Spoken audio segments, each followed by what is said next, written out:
જય શ્રી કૃષ્ણ બાળકો, કેમ છો બધા? મજામાં તો છો ને? હું પણ મજામાં છું. તો ચાલો આજની વાર્તા સાંભળીએ. આજની વાર્તાનું નામ છે સાચો રાજા. અને આ વાર્તા મેં તમારા બધા માટે જાતે જ લખી છે. તો ચાલો બાળકો, વાર્તા સાંભળીએ.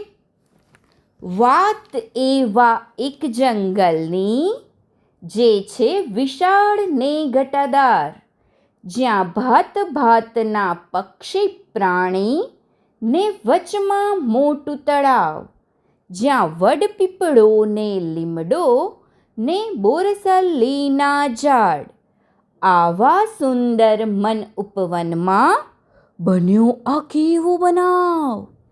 હા મારા વાલા બાળકો, આ મન ઉપવનમાં તો ઘણા બધા પ્રાણીઓ અને પક્ષીઓ રહેતા હતા. તેઓ બધા જ ખૂબ સંપીને મજાથી રહેતા હતા. તેઓ તો એક સાથે હળી મળી એકબીજાને મદદ કરતા અને આનંદ ઉત્સાહથી એક પછી એક ઋતુઓ પસાર કરતા હતા. શિયાળો આવ્યો, ઉનાળો આવ્યો, ચોમાસું આવ્યું. આ વખતના ચોમાસામાં તો ભરપૂર વરસાદ પડ્યો. અરે બારે મેઘ ખાંગા થઈ ગયા એવો વરસાદ પડ્યો. અને એના જ કારણે પૂર આવ્યું. જંગલમાં બધે જ પાણી થઈ ગયું. આ ચોમાસામાં આવેલા પૂરમાં ક્યાંકથી દૂરથી એક મગર પણ આ મન ઉપવનના તળાવમાં આવી ગયો હતો. આ મગર ખૂબ મોટો અને વિકરાળ હતો. તેની આંખો મોટી મોટી હતી ને તેની પીઠ પરના ભીંગડા તેને વધારે ભયાનક બનાવતા હતા. આ મગરભાઈ તો પોતાને રાજા માનતા હતા, રાજા. અને બધા જ તેમની હુકુમત સ્વીકારે એવી તેમને ઈચ્છા હતી. તેમણે તો ધીરે ધીરે કરીને તળાવમાંના જળચર પ્રાણીઓને, જેમ કે માછલી, દેડકા, કરચલો, કાચબા વગેરેને પોતાનો શિકાર બનાવવા માંડ્યો. આ જોઈ વધેલા ઘટેલા બચેલા જળચર પ્રાણીઓ તો બીજે સ્થળાંતર કરી ગયા. હવે આ આખા તળાવમાં આ મગરભાઈ એકલા જ રાજ કરવા લાગ્યા. રાજાની જેમ આમથી તેમ તળાવમાં તર્યા કરે અને બહાર આવીને તળાવ કિનારે લાંબા થઈને પડ્યા રહે ને ટગર ટગર ટગર ટગર આજુબાજુ જોયા કરે. જેવું કોઈ પ્રાણી કે પક્ષી આ તળાવમાં પાણી પીવા આવે કે મગરભાઈ જ્વાંગ કરતા કૂદકો લગાવીને એનો શિકાર કરી લેતા. આમ પ્રાણીઓના શિકાર થવાના કારણે હવે કોઈ પ્રાણી કે પક્ષી પાણી પીવા માટે પણ આ તળાવ પાસે ફરકતું નહીં.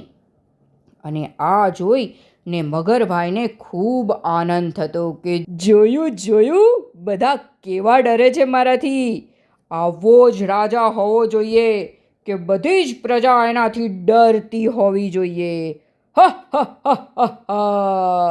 હું જ છું આ તળાવનો રાજા. આમ કરીને મગરભાઈ તો ખુશ થતા અને આખો દિવસ તર્યા કરે ને તળાવ કિનારે પડ્યા રહે. મગરભાઈના આવા ડરના કારણે આખું જંગલ તેમનાથી થરથર કાંપતું હતું. કોઈ પશુ કે પક્ષી આ મગરભાઈની પાસે જવાની હિંમત નહોતા કરતા. મન ઉપવનમાં આ એક જ તળાવ હતું ને બીજા નાના મોટા ખાબોચિયા તો ઉનાળાની શરૂઆત થતાં જ સુકાઈ ગયા હતા. એટલે જંગલના બધા જ પ્રાણીઓએ પાણી પીવા હવે દૂર એક નદીમાં જવું પડતું હતું. રોજ પાણી માટે દૂર જવાના કારણે જંગલના નાના નાના પ્રાણીઓને ખૂબ તકલીફ પડવા લાગી. એટલે સૌ પ્રાણીઓએ સભા ભરી અને નાના પ્રાણીઓને કેવી રીતે બચાવવા એનો ઉપાય વિચારવા લાગ્યા.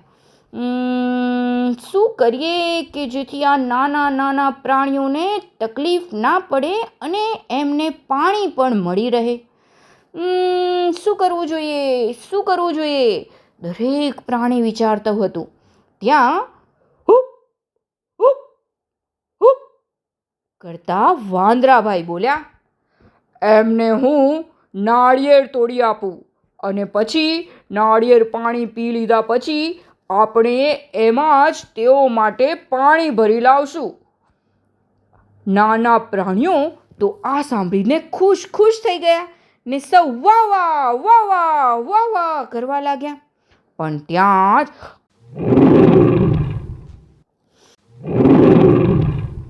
કરતા સિંહ રાજા બોલ્યા, એટલા પાણીમાં આટલા બધા પ્રાણીઓને પાણી કેવી રીતે ચાલી શકશે? પણ હા વાંદરાભાઈ, તમારો આ કંઈક અલગ જ પ્રકારના વિચારવાની રીત મને ખૂબ ગમી છે. પણ આ તો ઉપાય ના હોઈ શકે. કંઈક બીજું વિચારીએ.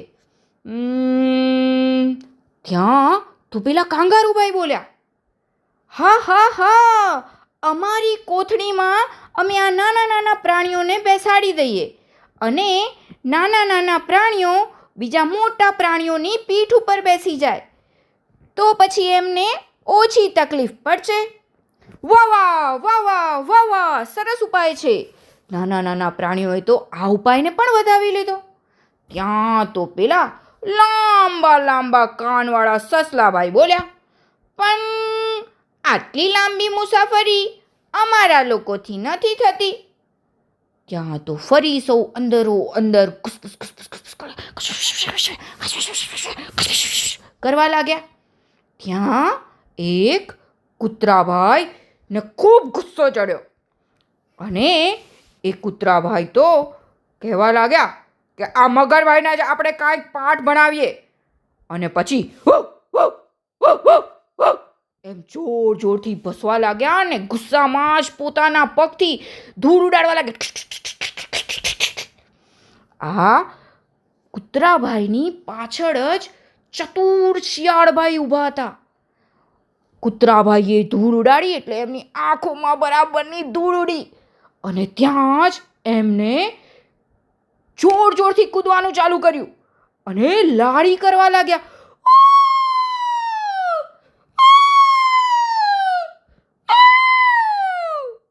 મળી ગયો ઉપાય.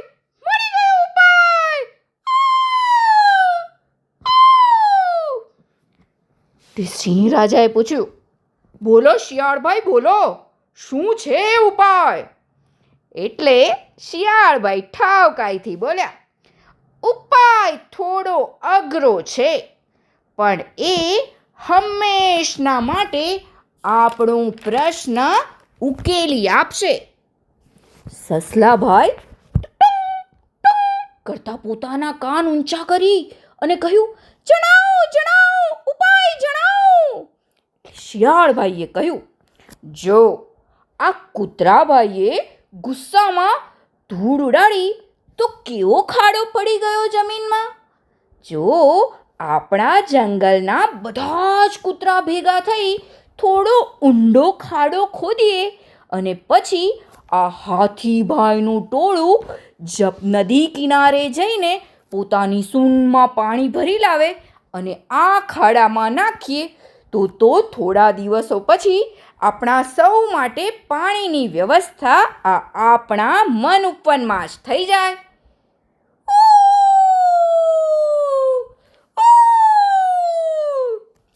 આ સાંભળી બધા જ વાહ શિયાળભાઈ વાહ એમ કહી સૌ તાળીઓ પાડવા લાગ્યા. સિંહ રાજા બોલ્યા,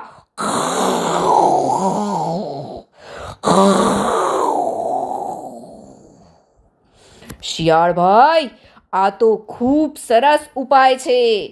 આજથી જ આપણે એનો અમલ કરીએ અને જો આ ઉપાય સફળ નીવડે તો ઉનાળામાં આપણને તળાવ સુકાઈ જવાની તકલીફમાંથી પણ છુટકારો મળી જશે.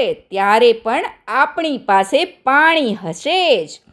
અને સૌ પ્રાણીઓ તો કામે લાગી ગયા. કૂતરાઓ ખાડો ખોદવા લાગ્યા. રીંછ, વાંદરા, સસલા માટી બહાર કાઢવા લાગ્યા. ને જોતામાં તો બાળકો ઊંડો ખાડો ખોદાઈ ગયો.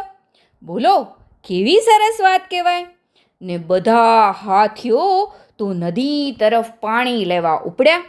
ને સાથે સાથે આ વાંદરાભાઈ, રીંછભાઈ, જીરાફભાઈ તેઓ પણ નાળિયેરના ખાલી ટોફા લઈને પાણી ભરવા ઉપડી પડ્યા.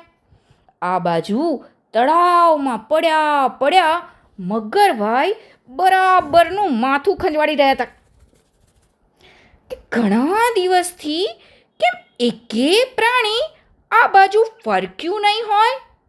શું બધા જંગલ છોડી જતા રહ્યા હશે? એનો મતલબ કે હવે આ તળાવની સાથે સાથે આ જંગલનો પણ રાજા ફક્ત હું જ છું.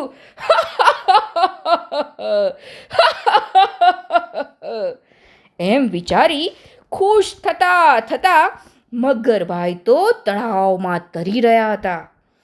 અને આ બાજુ જંગલમાં તો ખાડામાં હાથીઓ અને બીજા બધા પ્રાણીઓ પાણી લાવીને ઠાલવી રહ્યા હતા. સિંહ રાજાએ નાના પ્રાણીઓની એક ટુકડી બનાવી અને જે પ્રાણીઓ કામ કરવામાં લાગેલા હતા એ પ્રાણીઓ માટે ફળો મંગાવી રાખ્યા હતા. આમ સૌ કોઈ હળી મળીને આનંદથી કામ કરતા હતા. ને આ શું, સંઘ શક્તિથી થોડા જ દિવસોમાં આ મન ઉપવનમાં પાણી ભરેલો કૂવો સૌ માટે તૈયાર થઈ ગયો. સૌ તેમાંથી પાણી પીવા લાગ્યા ને ફરી આનંદ ઉત્સવ કરવા લાગ્યા. સિંહ રાજાએ કહ્યું, આ કૂવો ચોમાસામાં આપમેળે ભરાશે, એટલે આપણે દૂર પાણી લેવા માટે પણ નહીં જવું પડે. મોડી રાત સુધી બધા જ પ્રાણીઓએ ઉત્સવ મનાવ્યો, મજા કરી અને પછી સૌ પ્રાણીઓ પોતપોતાના ઘરે જઈને સૂઈ ગયા.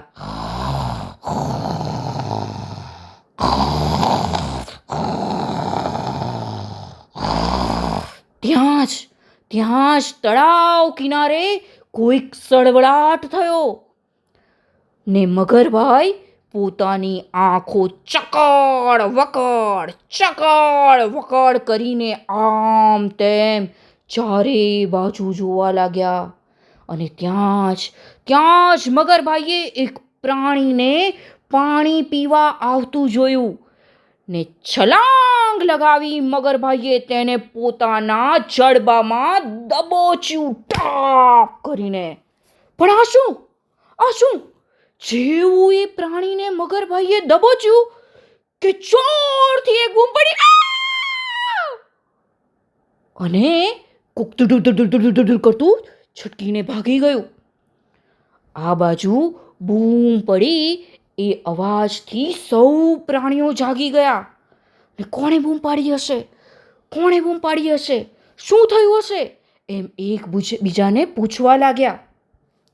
ત્યાં તો પેલા ઘુવડભાઈ બોલ્યા, અવાજ તો તળાવ પાસેથી આવ્યો છે. જરૂર કોઈ પ્રાણીનો શિકાર કર્યો હશે પેલા મગરે. પણ કોણ હશે એ પ્રાણી? અરે, આપણા જંગલના બધા પ્રાણીઓને ખબર છે કે હવે તો આપણે કૂવો બનાવી દીધો છે, તો આપણા જંગલનું તો એ કોઈ પ્રાણી હોવું જ ના જોઈએ. તો એ હશે કોણ? ત્યાં તો જોરથી રડવાનો અવાજ આવવા લાગ્યો.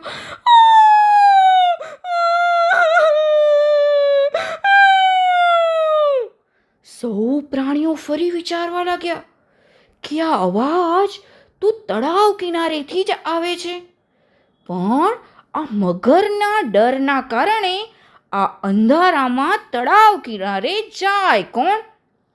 તેથી સૌ પ્રાણીઓ સવાર પડવાની રાહ જોવા લાગ્યા.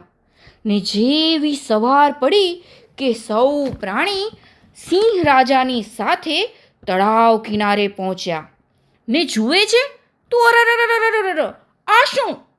મગરભાઈ પોતે જ રડતા હતા. એમનું મોઢું જોઈ ને સૌ કોઈ મોટી મોટી આંખો કરી એકબીજાની સામું જોવા લાગ્યા. ત્યાં તો પેલી ચુનમુન ચકલી બોલી, અરે ચીચી ચીચી, જુઓ તો ખરા, જુઓ તો ખરા, આ મગરભાઈને તો આખા મોઢા પર કેટલા બધા કાંટા ઉગ્યા છે. ચીચી ચીચી. અને આ મગરભાઈનું મોઢું ખુલ્લું જ હતું અને સૂજી પણ ગયું હતું.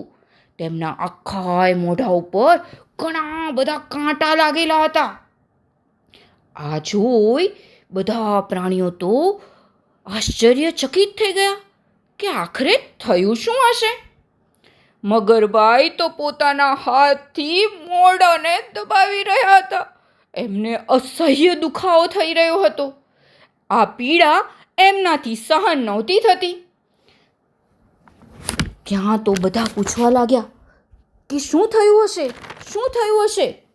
ત્યાં જ સિંહ રાજા મગરભાઈની નજીક ગયા. સૌ પ્રાણીઓ બોલવા લાગ્યા, નહીં નહીં નહીં, રાજાજી તમે ના જશો. આ મગરનો ભરોસો નહીં, એ હમણાં તમારા ઉપર હુમલો કરી દે છે તો અમારું શું થશે? પણ જરા પણ ગભરાયા વગર સિંહ રાજા મગર પાસે જઈ અને એ મગરના મોઢા પર લાગેલા કાંટાને એક પછી એક કાઢવા લાગ્યા. છતાંય હજી મગર કણસતો હતો. એટલે સિંહ રાજાએ એમના મોઢાની અંદર જોયું અને અંદર હાથ નાખ્યો કે બધા પ્રાણીઓથી તો બૂમ પડી ગઈ, નહીં રાજાજી નહીં.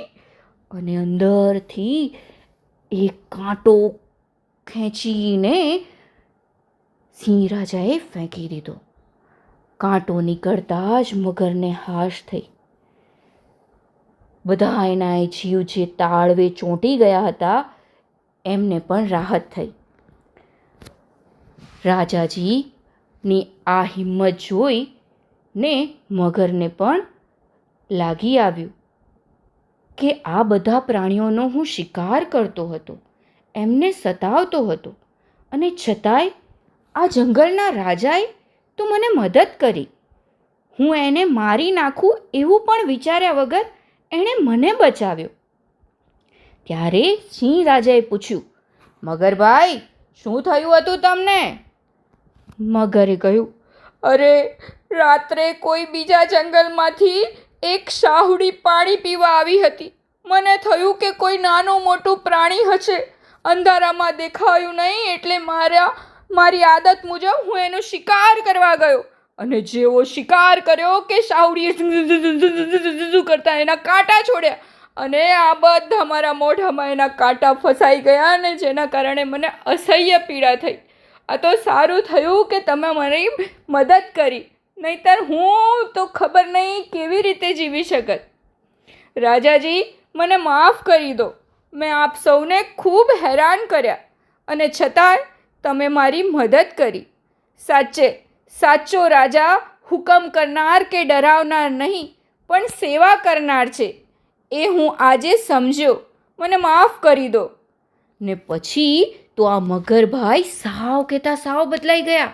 સૌ જોડે હળી મળીને આનંદથી રહેવા લાગ્યા અને સૌ ભેગા થઈને તળાવમાં તરતા, મજા કરતા અને આનંદ કરવા લાગ્યા.